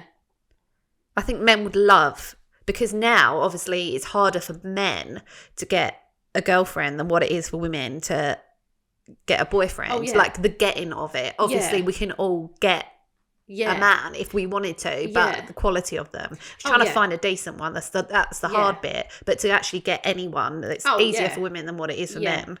And I think they'd love for it to go back to this. Women just fucking desperately trying to fucking get their attention. Yeah. Ain't gonna happen, mate. Not on my watch. No. Sorry, men. Back then, when you knew women were just desperate to get married, you could just be your shitty self. Yeah. And someone will love you. And you can have your pick of the bunch. And you can even wait until you're like 35 and you've done all your travelling and all of the things you want to do with your life, and then just come in and just get like a freaking 18-year-old girlfriend because they're just desperate. Yeah. There'll always be another young woman waiting to be wifed up. Yeah. Fucking madness, isn't it? This goes hand in hand. Don't tell him about your allergies. So if you're allergic to anything, don't tell him. Keep it under. Because that's just embarrassing. But I assume this means like hay fever and not like allergies to nuts. Because you can't be like not telling people you're allergic to nuts. Can you imagine? Yeah. These peanuts are delicious. Thank you ever so much, husband. Yeah. Why is your face and head swollen to twice the size that it was before? Nothing. Yeah, this always happens when I eat shellfish, but it's not an allergy. It's not an allergy. Yeah.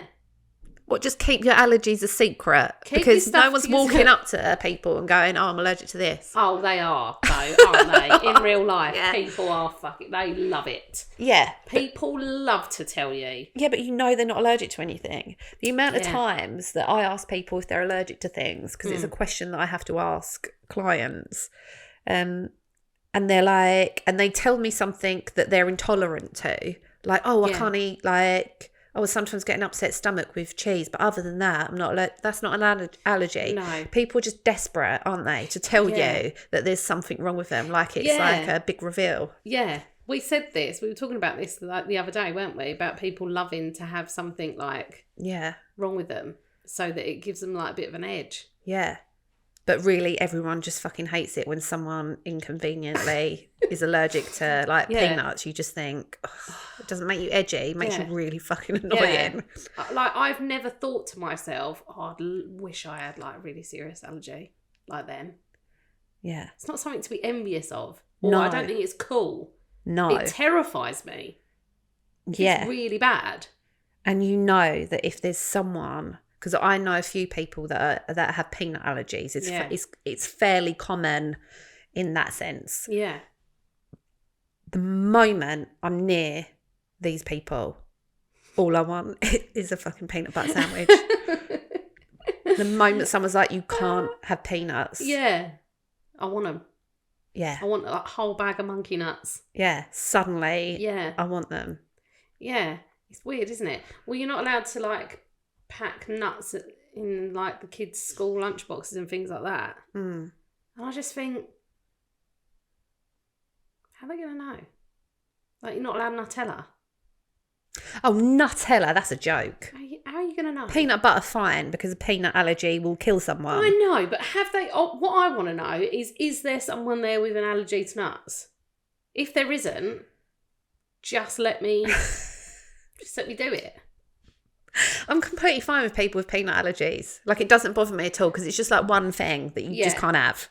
So I'm like, fine. But when they're like, you can't have like this whole list of things. Nutella, that's not got peanuts in it. No. People might be intolerant to nuts and pulses, and I know that. But why are you stopping a kid from having Nutella? Yeah. Surely that's not going to float in the air and fucking give someone an anaphylactic shock. Nutella. I wouldn't have thought so. I mean, I don't know.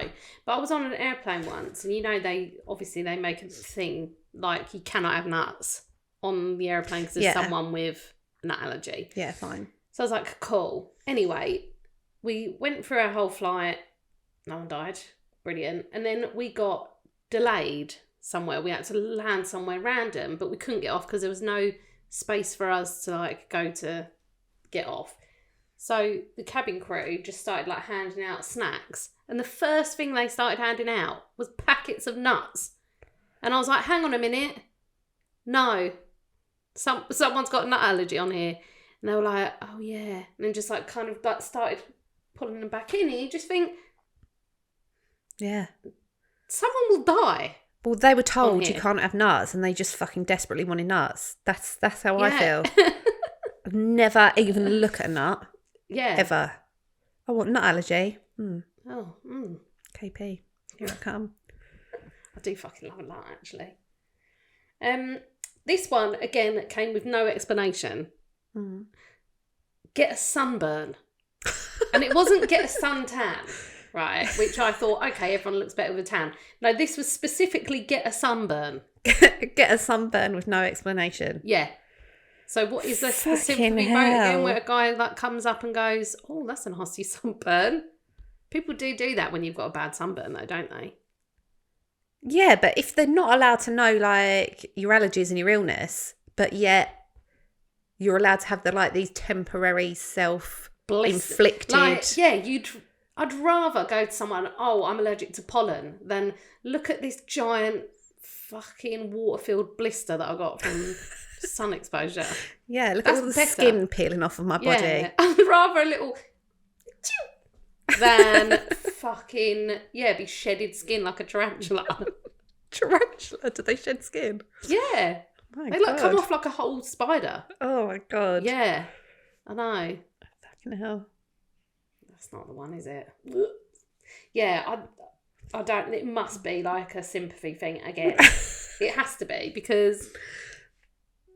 Unless we've just been doing it wrong and men don't actually like you when you've got colour, they just like you when you're red. Yeah, maybe. I don't know. Email us. Yeah, let us know. Yeah, and sunburn can lead to skin cancer as well, and men don't like ill women, so I mean, you're fucked, aren't you? Don't tell me to take care of my health and then tell me to lay in the sun until I burn to get a man. Oh my God. Okay. This made me laugh as well, because I'll tell you. At number 11, double date with a gay, happily married couple. Now, I don't think they meant gay, as in queer. I think they meant happy, okay. Happily married couple, to let them see what it's like. Now, if I know anything about anyone, it's that it's not what it looks like on the outside. Those people are miserable indoors. It's harder to find a happily married couple to go out on a double date with than what it is to find a husband. Yeah. Yeah. Can you imagine? See? Marriage isn't so bad. Every married couple I know hate each other as well. Yeah. And they're the first people to be like, no, I didn't say that. Or, you do this every time we go out. Like, they're not... the married people I know are not a good advertisement for marriage. No, me either. I don't know anyone that's happily married. No. So how is that? That's not going to help. Unless they're doing the 1950s pretend we're happy. Yeah, which I assume that's what it is like. And there's a lot of emphasis on whether, like, you're right for him and not whether he's right for you. It's kind of like get any man and make him into a husband. Yeah. I don't like that idea. Well, no. I like the idea. I don't mind the idea of marriage, but I don't like the idea of just marrying anyone for the sake of being married. Yeah, no, women in general don't like that idea. Oh, okay. I'm not alone. No. It's men that love that. Yeah. Why? Because they're shit. And that concludes Find a Husband. Number 12, on the first date, tell him you aren't thinking of getting married. The old switcheroo. Bit of reverse psychology. Yeah. Oh, the thought of marriage. But what if you meet someone that's actually really nice and they want to be married and you're like, I don't want to get married. No, thanks. They're just going to fucking dump you. Well, yeah, it's not going anywhere, is it? Okay, right. So where we're at now with it. You've got a man who's on the hook. He's on the hook now. Now all you have to do is convince him to get married.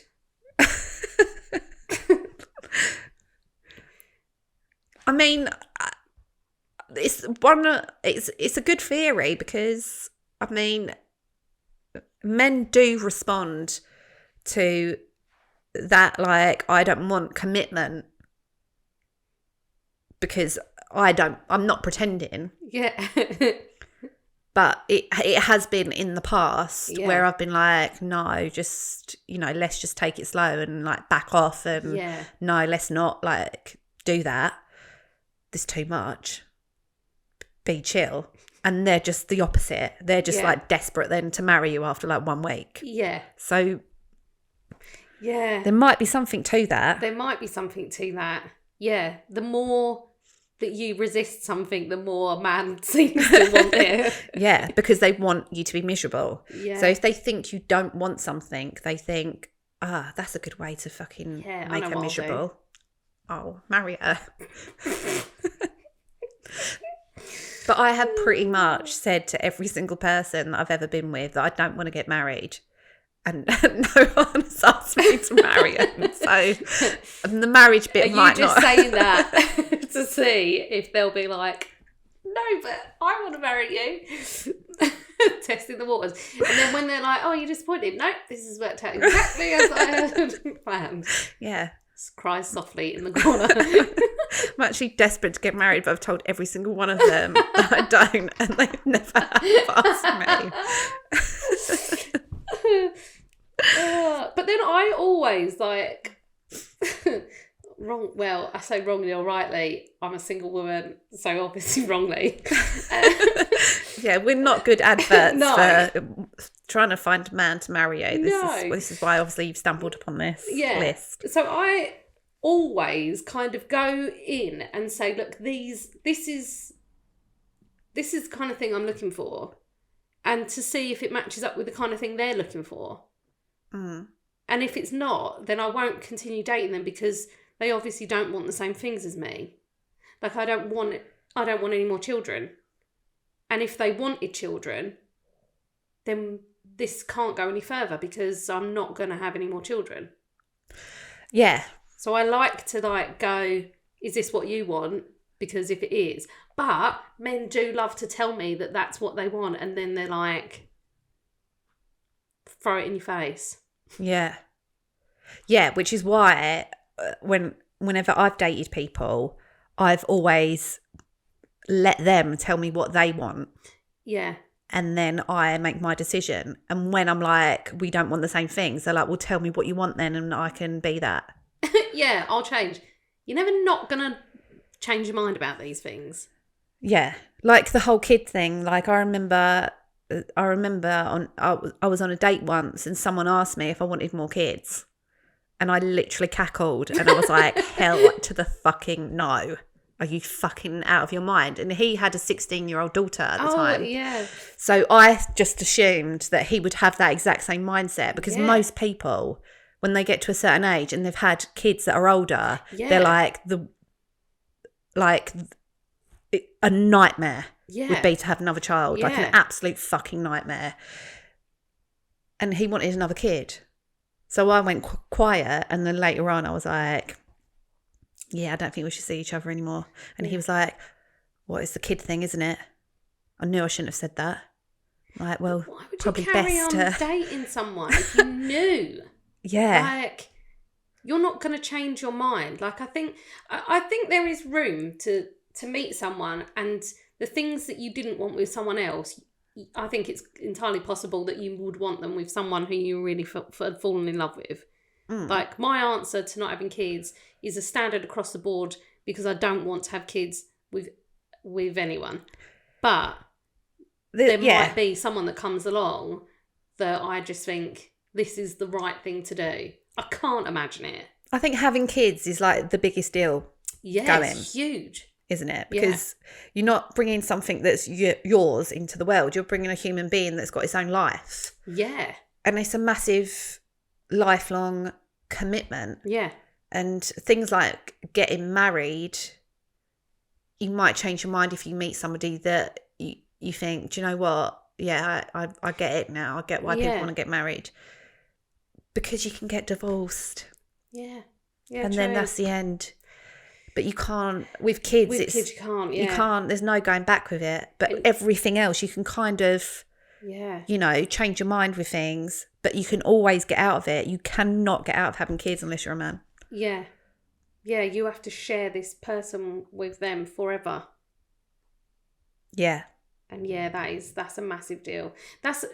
It always, like, I never understood it actually, why guys, it's generally guys, I can't think of a time when a woman has said it, where they're like, they don't want to get married because it's too much of a commitment, but they've got kids, and you just think, that's a human being.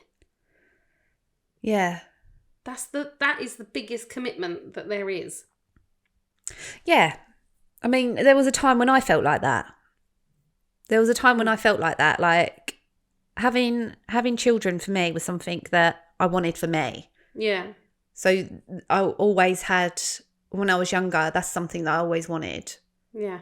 But with marriage, I think you've got to wanna, my logical brain, this is how my brain works, too logical. You've got to wanna you got to want to meet someone that you want to marry. Yeah. That's how you've got to meet the person that you want to marry someone. You can't just be like, I want to get married. Yeah. People do though. People do all the time, yeah. Like the amount of times you hear like these like stories of, oh, when I was a little girl, I made a scrapbook and I had this is the wedding dress that I want, and I want 17 bridesmaids, and just like all of this like mad stuff. And I just think, don't you want to meet someone? Yeah. And then be like, yeah, I actually think I want to marry you. Yeah. Rather than, I want to get married, let me find someone. Well, people love it, don't they? People love to get engaged, and they like get engaged to just fucking anyone. But I just could not do that. No. Unless I wanted to marry someone. I wouldn't say yes to an engagement unless my intentions were to marry someone. Yeah. But people do just marry anyone. Or they're just like with someone for ages, so they're like, yeah, go on then. Yeah. It's the way round. Yeah. That you do things. Like you walk before you run, don't you? So you find the person and then you want to get married. Yeah. You don't want to get married and then find a person. Yeah. But that's every time I am like dating, people will ask me, do you want to get married? And I would say, it depends on who I'm marrying. And they can't get their head around the fact that I don't just want to get married to anyone. Yeah. That's what it's weird to me that people do that. Yeah. That's weird to me. I've always found that really weird. Yeah. Like that question, do you want to get married, is like really like awkward to answer, isn't it? Are you asking me? Like, because I don't want to marry you. I don't want to marry you. But then should we be dating people that we don't want to marry? Or that at least we don't want to have like a long-lasting relationship with? Because people do that as well, don't they? I'm not sure I completely understand reasons for marriage. No, I mean, there's no actual reasons these days, is there? Well, there's like financial reasons to get married, and I completely understand that. If you want to start a family with someone and one of you's working, one of you's looking after the kids, then yes, get married because it protects the person that's doing that job. Yeah. Because you don't get money for that job. No. So I do understand reasons like that as to why people would get married. But to want that without any context, is just like, why? Well, back in the day, you'd have to marry someone if you wanted to. Like unmarried women were just not allowed to fucking do anything. Yeah. So it was a necessity really to find a husband. Now, I think you should just marry someone if you think, I'd actually quite like to marry that person. But other than that.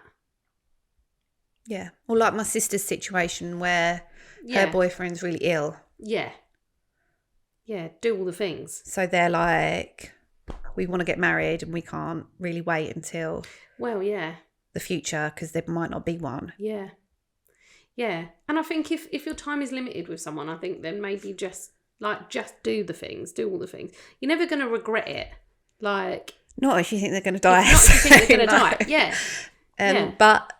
But then, you know, your time is always limited with everyone. Yeah, so maybe that's the reason why people want to get married, is because they just want to celebrate their love with the person that they're in love with, which is a great reason to marry, and probably one of the only valid reasons other than financial reasons to get married. Yeah. Isn't it? That's what I've kind of figured out. Yeah. It should definitely be that. It shouldn't be because you want to get married and that's someone. Yeah. God, it's got deep. I know. Here we are. Better start actually listening to these lists of things I have to find a man. Well, if you've got any other reasons as to why, or if you are married and you want to message and let us know the reason why you're married, I'd be very interested in that. Oh, yeah, I would. Because we have got a love season coming up. Yeah. So. Yeah. Would you do it again? With the same person or a different person? Yeah. Did you marry the wrong person but stayed married? Yeah. Because you'd made that commitment. Da, da, da. Oh my God. Tell us about your marriage stories. Yeah. Number 13, find out about the girls he hasn't married and don't repeat their mistakes. So find out about all the people that he decided not to marry. So. And don't do what they did. So his exes. Yeah. Okay. Yeah. Well, you're already one up, aren't you? Because you're not them. So again, it's not like be yourself. It's be not the wrong thing. Yeah. Yeah. God. I know. Imagine. What if they're like... What if one of them told him that she had a peanut allergy and he dumped her? God, and then what if you have a peanut allergy and then you have to keep it secret? Yeah. I hate it though when guys are like, or girls, anyone who like lists all of the negative things about their exes.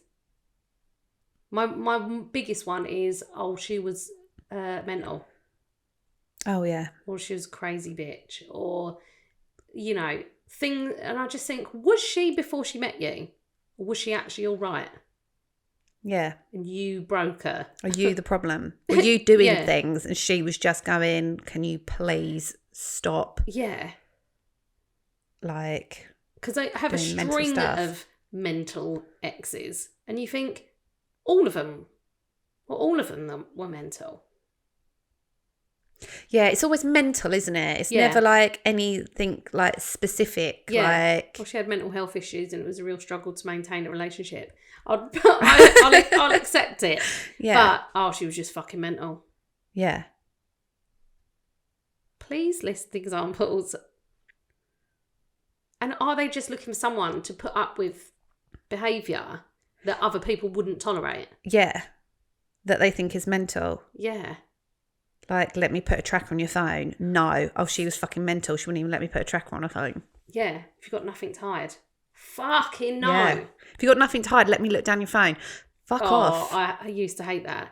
And because I just used to think, I am not talking to other men, but I am talking to my friends about you, and I'm not being very nice about you. And if I felt comfortable enough to say it to your face, then probably we would be all right. But I can't tell you that you're a selfish, fucking narcissistic cunt. Yeah. Well, I was with somebody for a long time who wouldn't let me have any privacy at all. Like, I wouldn't want them to look down my phone because it's private. Like, there wasn't anything on there that I'd cared about him seeing. Yeah. But it's my private life, and you should be allowed to have that. Like, I wasn't interested in looking down his phone. No. Because that's like his own. Yeah. You should be able to have like your own stuff. Yeah. And he was looking for men.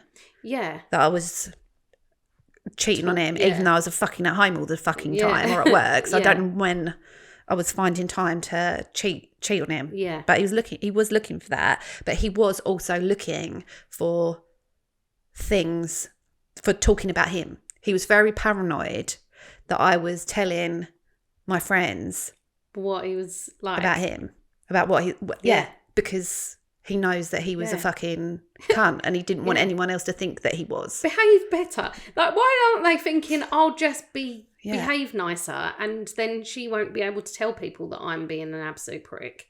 Yeah. Well, when we broke up, he actually messaged my cousin, and he was like, and she was like, fuck off, don't message me. And he was like, well, I don't know what she said about me, but it's all lies. And she's like, I just don't want to fucking talk to you because my cousin's dumped you. Yeah. Why would I? What are you even talking about? So he never had. I remember one time this is fucking mental. This one time he was trying to get me. He'd looked through my phone. Yeah. And he'd looked through all the messages and he typed his name into the searches. Oh my God, that's fucking mad. Yeah, he'd done all that. And then he was like, he'd given me my phone back and he was like, I know, I've seen it. And I was like, what? And he's like, I've seen it. You know what I'm talking about. Just admit it. What? And I'm like, what? Tell me. Like, I don't know what you're talking about. Yes, you do. But he didn't find anything. And he thought that he could try and manipulate me into admitting to something that he thought was there, but he couldn't find. That is wild. It's fucking mad, isn't it? So yeah, we had this like huge argument, and he never ever, through the whole argument, said what it was that I wasn't admitting to. Well, no, because there wasn't anything. Because there wasn't anything. That's fucking mental. That is like proper, like, that's real manipulation, isn't it? Yeah, that's proper, like, mental shit. Oh my God. Yeah. Oh, that makes me feel a bit sick. Yeah, it is disgusting. That whole relationship was just so like fucking that toxic. For him to feel like that all the time. Yeah. That, like, you're constantly talking about him. You're constantly talking to other men. Because he was doing bad things. Yeah. And he didn't want me telling people. Yeah. That's why. But yeah, don't do bad things. If you don't want anyone to know, don't do it. And then actively to go to my cousin, I don't know what she said, but it's all lies. He knows what he did. He knows what he did. But I didn't...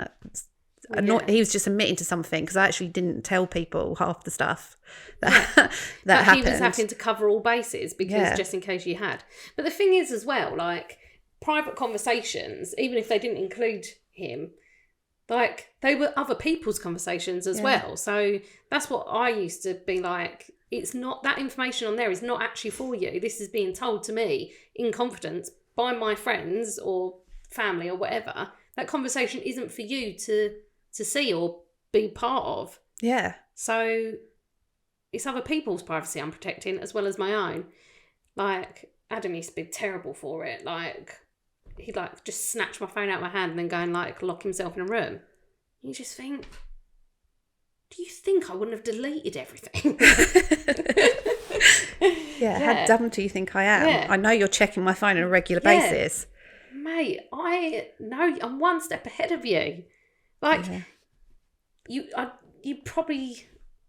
Yeah, but then he used to think as well that I was changing people's names as well. Like, I was talking to a man and had, like, your name in it.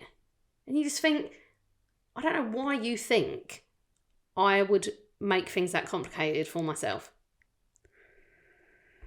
Yeah, I don't know. Well, this guy actually, he made a joke about how, like, one of my friends that I used to speak to quite regularly, Natalie, her husband has got the same name as him.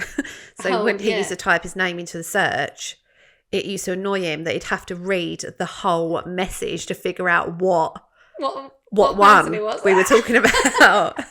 Oh my God.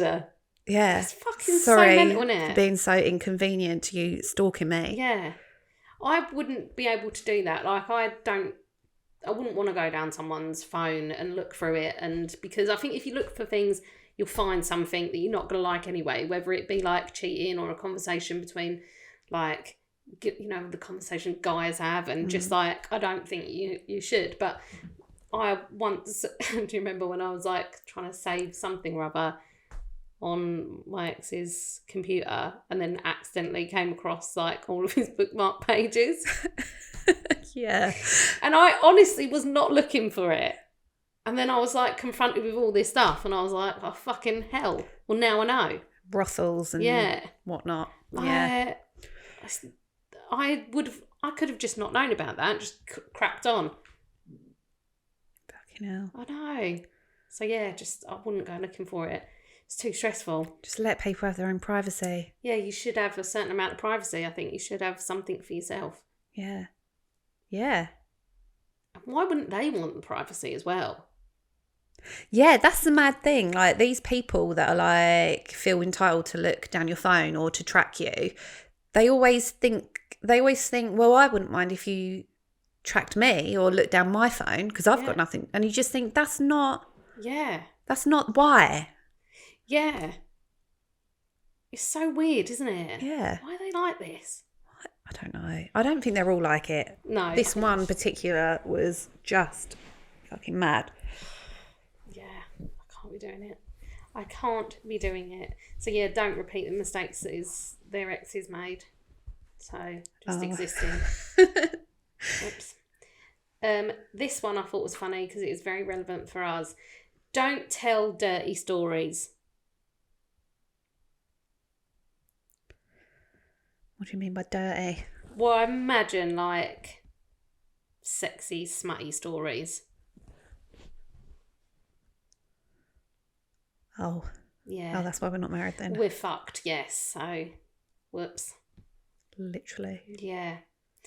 So, yeah, again, shit. like, don't be the centre of attention. Don't make everyone laugh. Don't make people look at you. Don't be shiny. That's rule number 1. We know that. Yeah. We could have saved ourselves a lot of trouble. Put yourself in a box. Yeah. The hat box that you're carrying around. Put yourself under a little bushel. Scoot it to the back. This one fucking killed me. Literally. Point out that the death rate of single men is twice that of married men. Make up facts well, about bachelors. I mean, I'm not saying you don't have to get married. All I'm saying is that single men do die. Like, fairly, quite a lot sooner than married men. That surprised me as well. Because I would have thought you were more likely to be stabbed to death as a husband. I'm pretty sure that's a made up fact. Is it? Yeah. I don't know. I like the idea of it. I like the idea of making up facts just to scare people into things. Yeah. Yeah. I mean, you don't have to eat your broccoli, but 5-year-olds who don't eat their broccoli are more likely to die. So, hands of their mother trying to shove broccoli down their throats. I'm going to start making up facts like that. Well, you know I love to make up Yeah, facts. I know. Yeah, you do. What else doing there? Oh, well, during World War II. Really? No. Oh, okay. During the Hong Kong Revolution. During the Zanzibar uprising. Of 1973. Oh my god, yeah. Yeah. Yeah, that. Just do that anyway for the lulls. Yeah. Just see how far you can go before someone's like, oh my god, really? That's really interesting. No, that's made up. Yeah. I made that up. Yeah. Or why don't you tell your mate? Go tell someone else. Spread the word. Not many people know about that. Actually, not many people know that. I think I've said this on this podcast before, but when my brother was little, there's a bit of an age gap between me and my little brother, and when he was little, this new college got made in Southend, and it's got a big, like, one side of it, it's got like a big plastic like roof and wall, and it's all goes over like a big sail on one side, but it's like completely plastic. Yeah. And I told him that it's an anti-gravity chamber. Fucking hell. And that was when he was little and I was going to college. So I was just kind of like making up shit because he was a little kid and I was just trying to get him excited about like random crazy things as you do with kids. And he literally got to the age where he was going to college, so 16, went into the college thinking that he was just going to float when he walked in there at the age of 16. And he phoned me, he was like, did you switch it on? He was like, did you lie to me when I was 8 about this being an anti, because I've just started college then, and I'm thinking, what the fuck is he talking about? Fuck. So yeah, and he thought he believed it. He believed it up until the age of 16. College that very day. Like, what age would he have got to of not walking into that building and still thought that it was an anti-gravity chamber? Can you imagine?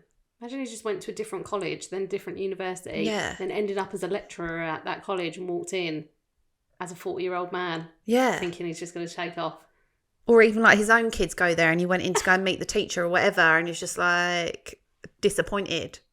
Oh my God. The whole like 32 years of his life. That's how I feel kids feel when they find out about like Tooth Fairy and Father Christmas. I don't remember feeling sad when I realised it was my parents. I don't ever remember realising with me, like I don't ever remember getting told that Father Christmas isn't real.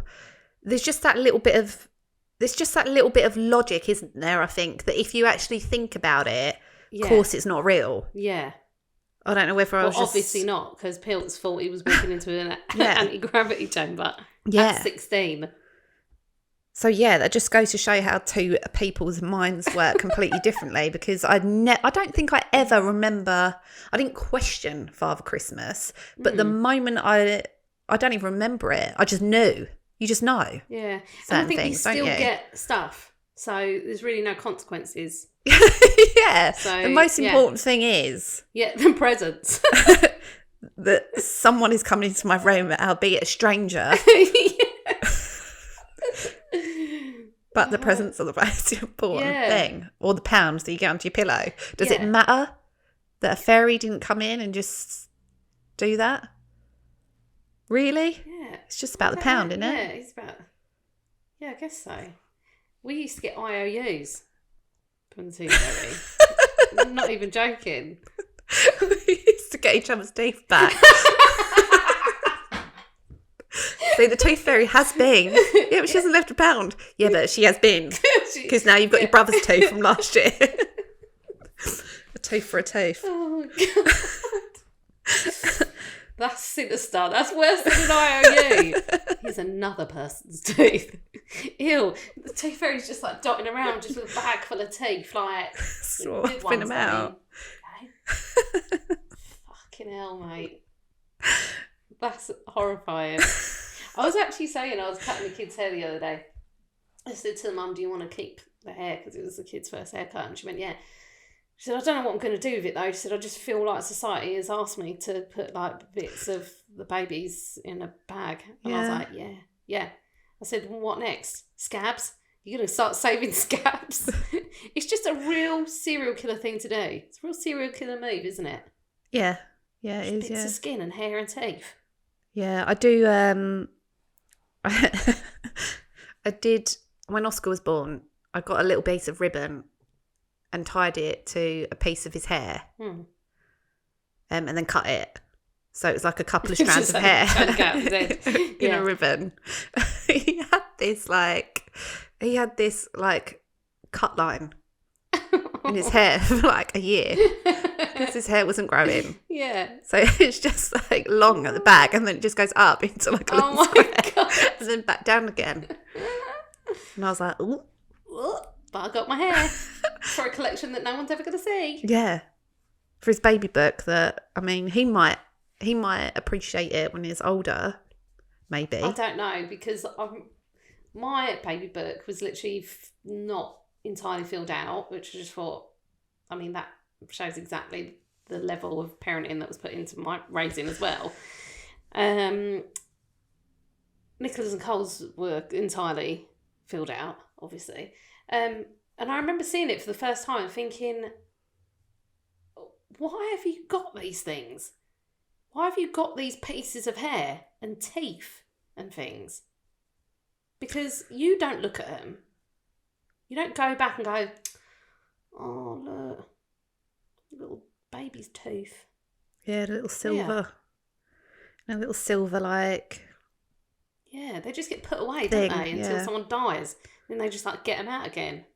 It is weird. The teeth thing is weird because I've got all the kids' teeth that have fallen out when they were little. Yeah.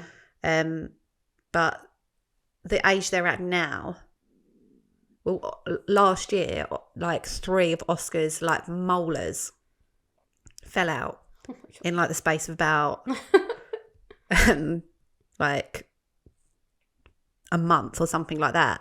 So he was just walking up to me and just ripping his teeth out and going, God. Let my tooth, and then just lobbing it in the bin. He didn't give a fuck. He was just pulling it out and then throwing it in the bin. What the hell? Because you're no, I needed this for my collection. Yeah, I was like, oh, okay. Not going to have a full set now. Yeah, because there's a weird biohazard thing about human body parts, isn't there? Yeah, you're not just allowed to keep them. You're not allowed to keep them, and you're not allowed to throw them in the bin. You've got to They have to be incinerated, don't they? Yeah, you've got to dispose of them properly. Because they wouldn't let you keep your thyroid, would they? No. Rude. Yeah. Well, it's yours. Yeah. Grow that myself. Yes, it's fucked. And it's a bit sinister as well, handing over an organ to someone, your own organ, and they're like, no, you can't have it. And you're a bit like, what the fuck are you, what do you want with it? Mate, I walked out with a baby. You won't give me my fucking thyroid. What do you think I'm going to do with it? I've raised a kid to 5 years old. I can look after a dead thyroid. Yeah. Weird, isn't it? Yeah, but they want to dispose of it. Yeah. Are they disposing of it though? Because I've got my suspicions. I don't fucking know. Like, you're allowed to throw away, like, when you cut, like, the gristle bit off of a chicken breast. Yeah. You're allowed to throw that away, but you're not allowed to throw away your own gristle. What?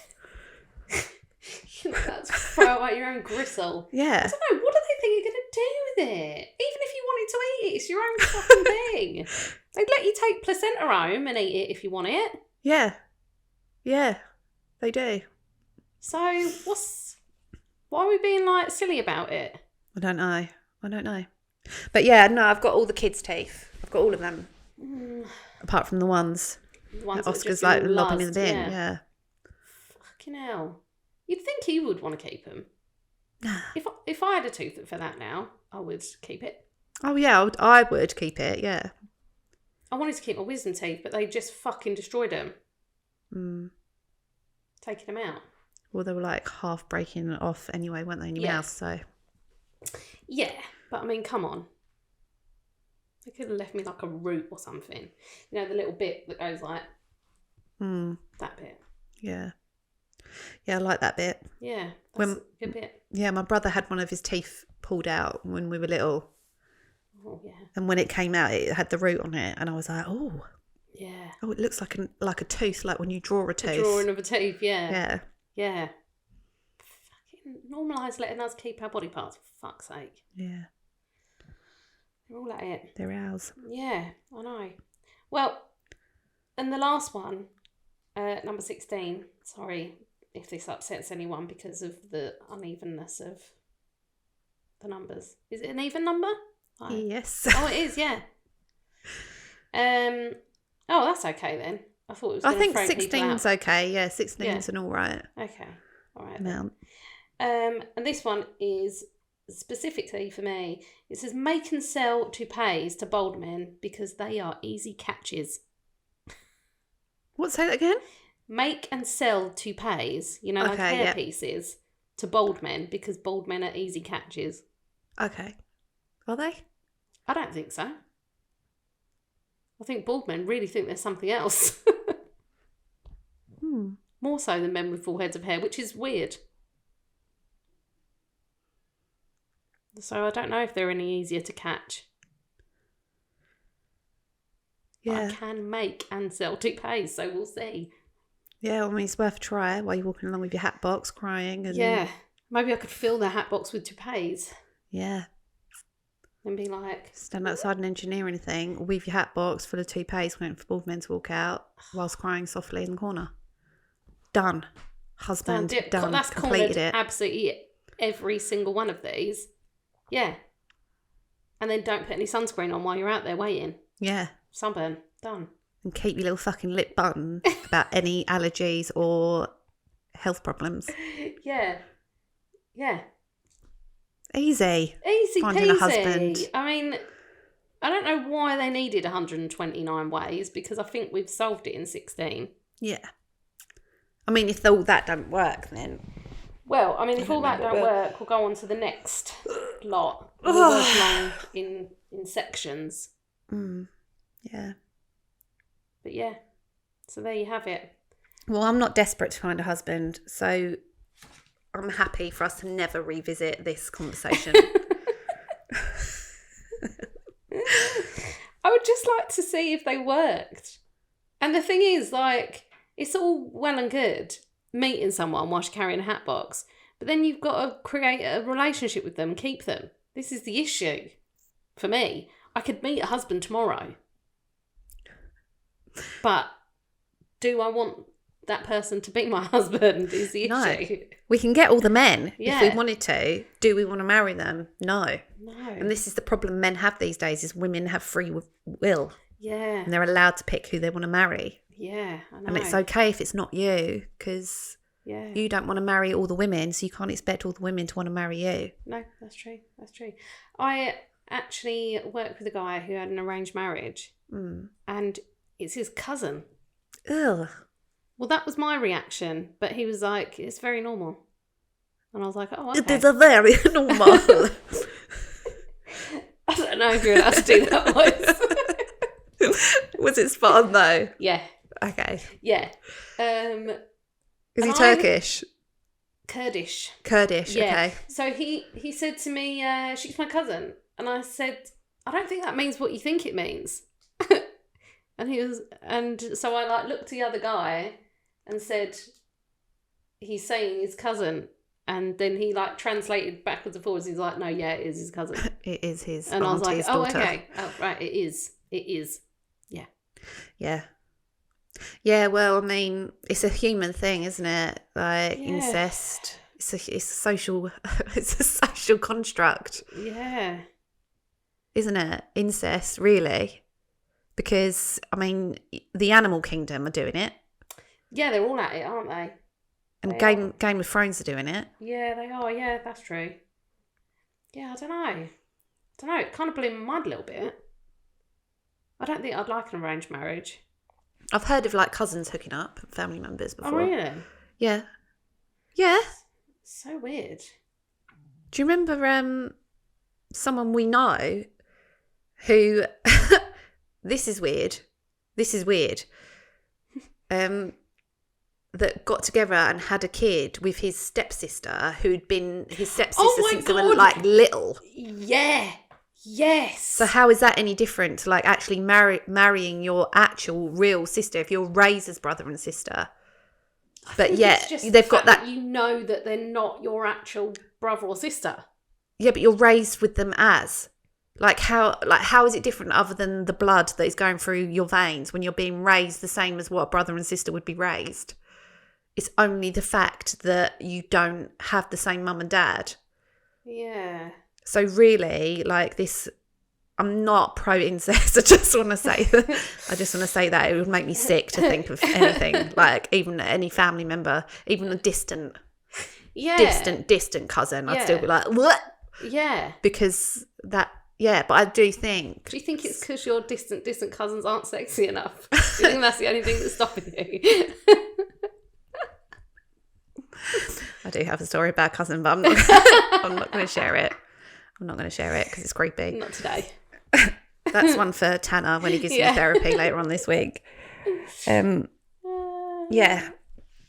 It's just a social construct, isn't it? Yeah, I guess so. I don't know about it. I don't want anything to do with it. Like I said, I'm not pro it at all. I'm not suggesting that it's okay, but I have heard of mad stuff like that. You can't help who you fall in love with, and if it happens to be your own dad, they were like matched. Oh, fucking hell.